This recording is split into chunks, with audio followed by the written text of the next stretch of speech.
Hey guys, Ash here coming at you today, Raid Shadow Legends. Welcome to the video, guys. Glad to have you all here. Sending some love, some positive vibes your way, especially if you need it out there today. I'm in a good mood. Actually ran into a couple viewers today. I was in the heart of Boston, which is really my backyard.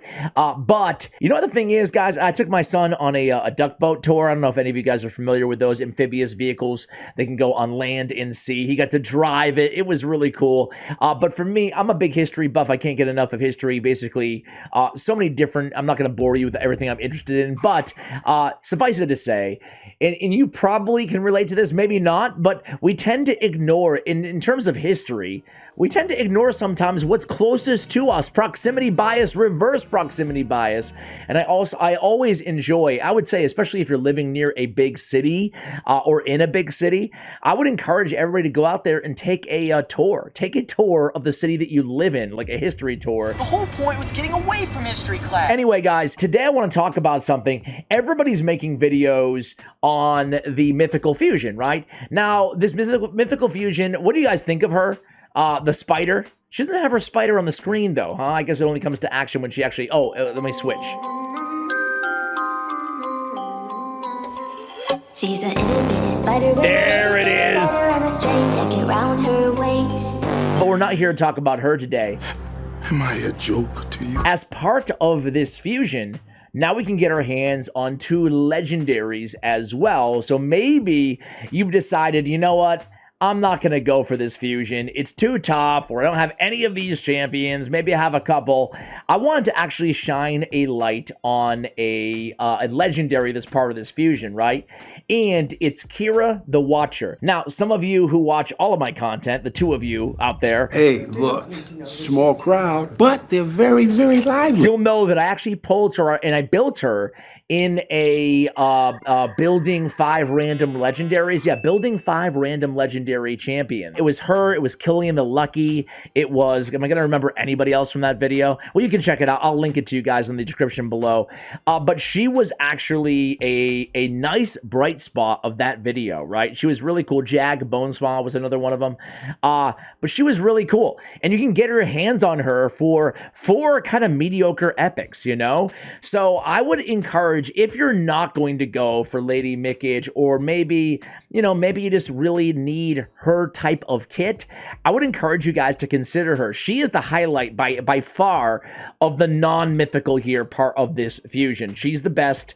It's not even really close. Frankly, the epics are pretty underwhelming, which, you know, I don't know how you feel about it, right? Because, for example, Tatsu, I do not have Tatsu, but she's pretty underwhelming for a legendary. So are you happy about that because you're going to be sacrificing her for the mythical? Or are you sad about that because you'd rather have a legendary that you can actually get your hands on, right? Vis-a-vis the fusion, because you don't have to go for Lady Mikage if you don't want to. Anyway, I digress. Why is it that now a free, I guess, do you call them free, or are they just accessible, easier to get? I don't know, but I guess free to get. You are so naughty.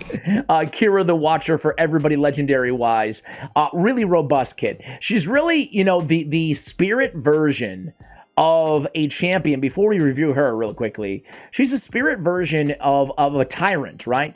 He has the ally protect and the increased deep, the same ability, essentially, the exact same ability that she has on a 3-turn cooldown. He's magic affinity. Now, the rest of their kits, the A2, the A1, are going to be a lot different, but, you know, there's only a few champions that have this ability. The ally protect, 50% damage mitigation, and on that same ability, also bring the big version of increased defense. There's also a force affinity champion, Versed the Grim. He has the same ability as well, right? On a 3-turn cooldown, increased defense and ally protect. This is one of the best damage mitigating abilities out there in the game, because obviously ally protect is a straight up 50% damage mitigation, excuse me, or mitigation too, you know, migration, mitigation, combination. We're all a little bit off topic here. All right, increased defense is great to have too, the big version, right? So the only thing that's really missing, and there's no champion in the game that has this, but an ally protect, an increased defense, and a strengthen, all in the same ability. Don't worry, there'll be some mythical with it in a day or two, I'm sure. Player, I'm listening right now, taking notes. Ooh, next mythical, Power Creep Central. You're the one that was leaking information. Keeyra is actually real. A lot of players can benefit from this champion in so many different areas. That's the beauty of this champion's kit. She's the spirit version that has this ability, right? But there's a lot more to her than just that. I actually want to start with the base stats, almost 20k base HP, 1400 base defense, 104 base speed, okay? On her A1, she has a 70% chance of placing decreased attack. Very good land rate. It is a single target hit or a single hit on the A1, so it does mitigate her viability in Fire Knight, which is the only area I would say she's kind of lackluster. On the A2, an AoE smashing spree, 3-turn cooldown, 100% chance of decreasing the duration of all enemy buffs by 1 turn, and then 100% chance of placing a decreased accuracy as well. This is a great ability for Bommel the Dreadhorn, right? And she's Spirit Affinity, which is great. The passive, we already talked about her A3, Ally Protect, increased defense. Passive, whenever an ally is attacked while under an Ally Protect, places a decreased attack debuff on the attacker for 1 turn. There's no cooldown here. Essentially, this is like a mini Krisk. It's a Krisk without the decreased defense.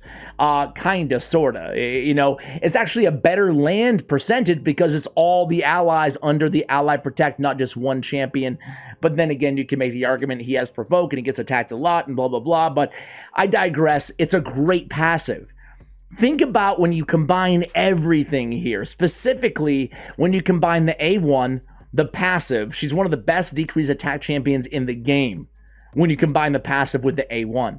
And then the A3, right? So think of all the damage mitigation from decreased attack, and then everything from Ally Protect and everything from increased defense. Again, this is why you can benefit from her everywhere. Speaking of everywhere, let me just pull up hellhades.com really quickly here, right? They give her an overall grading of, where's her overall grading now? They changed around the website and I'm screwing up here. Well, I already know what it is. It's a 4, I think. 4.5, 4. I'm scrolling as far up as I can here, guys. That's all I got. I think that she's a 4.5 or a 4, which is out of 5, which is a really good rating. Okay. So what do they say? Great for faction wars. She's a dwarf. We know that. She's allied protection, increased defense. Yes, we love that. Universally used. Bringing in for clan boss is optimal. The passive can be seen as a budget version of crit. That's what we just said. And a decreased attack on enemies on allies under allied protection. This coincides very well with their A1. She also has decreased accuracy for Bommel, which you mentioned as well. She can place as a 100% chance in adding the versatility of this legendary dwarf. That's the decreased accuracy. Okay, so where can we use her? She gets a 4.5 in clan boss, a 3 in spider, a 4.5 in ice golem, hard mode 3.5 ice golem hard. I would argue 4.5 ice golem hard. She's just as good in Ice Golem hard as she is normal. She's easy to keep alive, and she's going to support your team. Dragon 3.5, progression anywhere you can use her. Hydra any floor. She's super tanky. You can use her Hydra floor 119 in hard. Doom Tower 4, Iron Twins 4. I mean, really solid. Doom Tower, Celestial Griffin 4.5, Eternal Dragon 5 out of 5, Frost Spider 4, Scarab King 4, Magma Dragon 4, Nether Spider 4. Well, you guys can read, right? She's so versatile, guys. She's so versatile. Let me show you how I built her. Charlie, I'm trying to record. You can come in, but just be quiet. I'm almost done. No, that's the biggest lie I was ever told. All right, guys, so I put her in one of my favorite and most underused sets in the game, Guardian. So this is, I'm playing with fire a little bit here, guys, right? Because Guardian gear on a champion that already has ally protection, she's already taking a lot of damage. So we got to make sure that we're building tanky enough or with a reviver so that she can really take these hits. But if you can build her with Guardian, consider it, guys. She's going to be the ultimate damage mitigator in Guardian because we're absorbing 10% of all damage dealt to ally champions. So she's got a built-in 10% damage mitigation. When you have the ally protect, it's a 50% damage mitigation. Why do I recommend Guardian even with ally protect, which again will really serve her as host of tons and tons and tons of damage? It's dangerous. I'm doing it because she's so reliable with the decreased attack that we can tend to take that damage. So Guardian Gear is great. Moreover, Guardian is also healing us by 10% of our max HP every turn. Damage absorbed is not reduced by defense. Same rules apply to ally protection. So we're essentially bumping up that ally protect to 60 and then having 10% damage mitigation when it's not up. We also have perception on her. We do need a lot of accuracy. We need accuracy for the A2, for the decreased accuracy, and for the decreased attacks, which are everywhere. One thing on this build that you could argue is might need a little bit more accuracy for the end game with 331. Granted, I do have the accuracy masteries, which don't show up on the stat sheet in 2 of them. So, you know, maybe around 340 or so, but we're going to need a little bit higher, especially for end game dungeons, end game Doom Tower hard. I do have HP on the banner right now. I have defense on the amulet, and I have defense on the ring. Now, this is a really good ring. I would probably go HP, a little bit preference over defense. However, she is a defense champion, and her defense scales very well at 1409, so you really can't go wrong either way. I went HP percentage on the gauntlets, and I went defense percentage on the chest. I went speed on the boots. And again, just looking for some speed here. I'm gonna glyph out that accuracy for sure, because we definitely need, or could use a little bit more. So stat priorities on this champion. I mean, we just went over everywhere you can use her. It's a lot of places, right? More accuracy, let's do it. I actually have her not too fast, but I think faster than necessary. I just happen to have these trip speed rolls on Guardian Gear, you know? I don't think we need her at 260 speed. Frankly, I think we can get by at 200 speed, you know? Especially depending on where you are in the game. But our stat priorities are going to be accuracy, HP, or defense, HP, survivability, right? Accuracy, survivability, speed.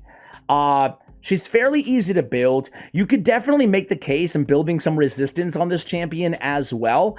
You know, resistance is going to be nice to keep her alive, to keep her coming in with the buffs. And it does, you know, kind of parlay pretty well with the combo of decreased accuracy and high resist. So that way we're resisting a lot, right? But even with the resistance I have on her right now, which is, you know, barely 200, she does have that nice starting resistance of 52, so you can take advantage. You know what? Let's throw on a resistance banner. I'm talking myself into it here. Oh, that is my boy. You know, you don't have to go crazy with it. You don't have to put a resistance on the chest or anything too, but let's do it, right? So there's a few different ways to build her. If you're not gonna go with Guardian Gear, I'd consider triple perception. Just build her nice and tanky. You could put her in Immortal Gear, is really good on this champion, right? You could put her in Protection Gear.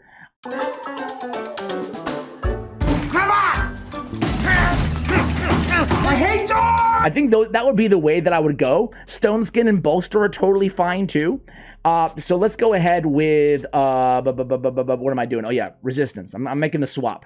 Do I have any good resistance gear available is the question. I kind of sort of do. I'll take it. Make her a little bit slower, but it's all good. So now we can take advantage of that 50 resistance and 313. Not bad at all, right? So a little bit of resist. Like I said, she's a fairly easy champion to build. I went Intimidating Presence with her on a Blessing. I get the extra defense, you know, strengthen my team's aura, weaken my enemies. You could go, because she's going to have accuracy already and she does have an AoE. You can get a little bit of damage out of her. You can get 5,000 H. You know what? I'm going to do it. I'm going to make her my Brimstone champion too. Who do you think I am? Right? Now she can add some really solid damage. She has enough accuracy to land it. So 5,000 HP. Now we can have 30% chance of placing Smite because she is 3-star awakened. Sign me up. So Intimidating Presence. You could go Faultless Defense. You could go with, this is going to reduce damage per hit, right? We could go with, heck, we could go Dark Resolve on this champion. We can go Indomitable Spirit. You know, we can go Lightning Cage on this champion as well. So there's quite a few options here. You can even go Temporal Chains if you want to. You know, there's a lot of, she's a very versatile champion, really in every aspect, and including her build, right? Let me go ahead and show you how I have her masteried out here. Support, offense. We did pick up Rapid Response. Just as a heads up on Rapid Response, guys, you want to be careful of this if you have her in any sort of a speed tune team, especially a clan boss team, right? We do have Evil Eye. We came down with Master Hexer, and we picked up Sniper as well. Keep in mind that Sniper is going to benefit that decreased attack on the A1, so I do recommend you pick it up, bring it up to a 75% land rate. On the offense side of things, we just hugged the left-hand side. We came came down, we picked up War Master. There's definitely a case, especially in the arena, to forego the offensive tree, go defense, go with Defiant, go with improved parry, or you can just go with Blast Proof, come down with Resurgent, come down Delay Death. You can get the Retribution for more decreased attacks, and then you can end off with Unshakable to build her with very high resistance, or go Eagle Eye if you'd want to. I just don't think it's necessary to go Eagle Eye on this champion. So there we go. We have her kind of in a damage build without necessitating any crit damage or crit rate, because we have it in the Brimstone in the War Master. So that's the build, guys. You could experiment with crit rate if you wanted to on the gauntlets, because another kind of cool thing about this champion is on her A2, her A1 is a 3.6 multiplier. Her A2 is a 3.8 multiplier. That's going to be around the same damage when you factor in her defense, roughly speaking, as a Crush the Mangler on his best AoE attack, as a Huskarul on his best AoE, his only AoE attack. That's not bad damage at all, you know, for a defense-based champion. She's not going to be there with, like, you know, a Trunda or anything like that, certainly. Well, why not? But it's not bad. So if you're keeping her alive, you could consider min-maxing damage, especially for Clan Boss, as long as she's staying alive, of course. All right, guys, let's go ahead and take her into battle here. Enough talking about her, and let's take her into battle. All right. You can use her, like I said, everywhere, guys. I just ran her in this team. I don't even know if I should show you all these runs because it's going to take a long time, but I ran her in this team. You know what I'll do? I'll just come to you when we get to the Ice Golem, right? So I ran her on like a fast, no, I'm sorry, not stage 25. Of course, you could do 25, but the same team, we did hard 10 with this squad, okay? So actually, I'll stick with you for a little bit. And then we will, and we changed that. Let's see if we resist anything here. I'm very curious with that resist banner, right? I wasn't resisting anything really before I swapped that banner out. So let's go ahead and take a look-see here. So we have Elva. Now in this team, and you guys can do the same, if you put a reviver on the team, she's going to be dying. I have Seer's Karma Burn shut off here. I'm not sure if I have to shut that off. I might not have to. I'm not sure. But she is going to be dying because she's taking too much damage from these big, big attacks. But that's why we have a reviver on the squad, you know? But let's go ahead and see here. So everybody has the Ally Protect. She should be landing the decrease on this next hit on the decrease attack on the Ice Golem. If not, then we're going to need more accuracy. No, we land it. So there it is. I mean, now we can keep everybody alive, right? And she's healing herself every turn as well. From her gear, her Guardian set. And Elva as well helping out, right? So she's actually staying alive here. Very, very nice. And I gotta say, man, like, I probably could just use the Seer Karma Burn. That way she dies and get things over with a little bit, but she's gonna be revived, and that's kind of the issue. So it would run faster, ironically, if Seer and Kymar would just die already, you know? Leave these three to it here. But we're gonna be okay, though. Okay, so she does die, but she's gonna get revived, unfortunately. But you can see, it doesn't have to be a team like this. It doesn't really, frankly... And this is why I was hesitant to like show you too many runs in too many different areas, is because what she's bringing to the table is fairly universal, right? She's really bringing, you know, we didn't even talk about the decreased duration of all buffs on the target. That's really good too on the A2, you know? Sometimes there's only one buff, or maybe there's 4 buffs, but they're only 1 turn anyway, and you can strip them all down, right? You do have to be careful. You can use her in Hydra. For that same reason, that's going to be a great ability to decrease accuracy and the removal of buffs. Just be careful, though, because we don't want the Ally Protect to be stolen, you know? I personally am not a fan of running a lot of Ally Protect unless I know I can lock down the Hydra heads, and I'm very confident won't get stolen. I do run like a Chris team and stuff, so I do run Ally Protect, but it's always kind of a crapshoot when you start to run the big Ally Protect buffs because, well, you don't want your champion taking damage when you do damage to a Hydra head, right? Similar to like a reflect damage champion. You just got to be careful. Not to say you can't use them. You can have a lot of success with them. You know, she finally goes down there, just taking a ton of AoE damage, but again, that's why we have a reviver on the squad. And frankly, I think that this point in the battle, even if we didn't, I think she'd be cool I think Walking Tomb Drang would be cool to kind of finish things off here. Guys, I want to show you a Frostbiter duo run with her. And you know what? Let's just use Walking Tomb Dragon again. Normally I use Ignatius, but let's use the two Spirit Affinity champions together again. They're a dynamic duo. So I'll come back to you when we finish the Ice Golem, and then we'll kick things off with a quick Frost Spider run. Be right back.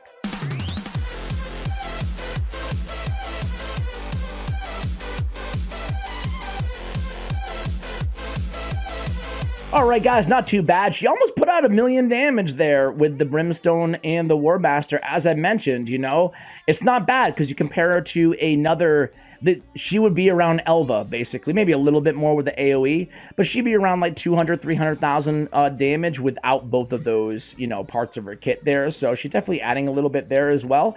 It's nice to have. Again, guys, I could sit here and show you. I especially love her in Bommel, but we're just not on a Bommel track right now, so I can't show that.